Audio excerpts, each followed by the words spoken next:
Huwag ubos-ubos biyaya sa bonus ngayong Pasko mga ka-A to Z dahil may dagdag singil ang Meralco ngayong buwan na 10 sentimos kada kilowatt hour. Bukod yan sa nauna ng inanunsyo ng Energy Regulatory Commission na nagbabadyang dagdag singil sa pagpasok ng 2025. Samantala, matapos naman ang pag-arangkada ng taas presyo sa gasolina, kanya-kanyang paraan ng mga motorista para makatipid sa gitna rin ng matinding holiday traffic. May balitang A to Z si Ace Cruz. Bad news para kay Nanay Joanne. Ang anunsyo ng Meralco na dagdag singil na 10 centavos kada kilowatt hour ngayong magpapasko pa naman. Napatulan na sila ng supply ng kuryente dahil hindi napagbayad ng bill at kailan lang na ibalik ang Meralco service. Para ka walang matay. Madilim sa gabi, dito malamok. Tapos mainit. Nagsabay yung nakaraan at saka yung bagong buwan. Todo tipid na sila sa paggamit ng appliances gaya halimbawa sa TV tuwing gabi na lang nila binubuksan.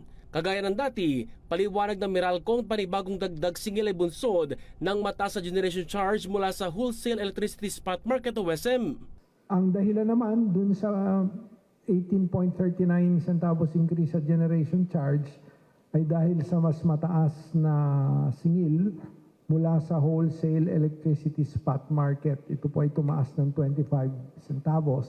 Katumbas yan ng 21 pesos na dagdag singil sa mga kumukonsumo ng 200 kilowatt hours hanggang higit 50 pesos para sa 500 kilowatt hours. Nauna nang inanunsyo ng Energy Regulatory Commission o ERC na nakaambas sa bagong taon ang dagdag singil sa kuryente matapos nilang payagan ang pagsingil sa higit 3 billion pesos sa service charges ng National Grid Corporation of the Philippines. Pero nilinaw ng komisyon na staggered o utay-utay itong ipatutupad. Therefore, we will need to wait for the order, and once there is a figure, we will merely include that in the bill and await what the final billings. Para makatulong sa pagtitipid, palala ng Meralco sa publiko i-unplug ang Christmas lights lalo na kung walang tao sa kabahayan. Nauna namang pinasa ng mga motorista Martes na umaga ang dagdag bawas sa presyo ng produktong petrolyo. Kaya ang rider na si Melanie namimili ng booking tuwing rush hour. Hindi naman, depende lang kung ano yung mga malapitan lang, mga ganun. Kasi ang traffic kasi talaga grabe pag mga rush hour na. Dagdag pa sa konsumo ng gasolina ang matinding traffic ngayong holiday season. Sa datos ng MMDA, umaabot na sa 470,000 ang bilang ng mga sasakyan na bumabagtas sa EDSA kada araw kumpara sa karaniwang 400,000 vehicles kapag hindi holiday season.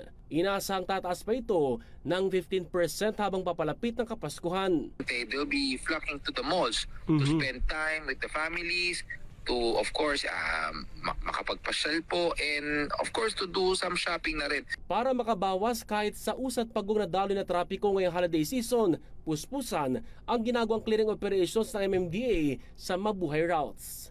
Para sa Balitang A to Z, Ace Cruz.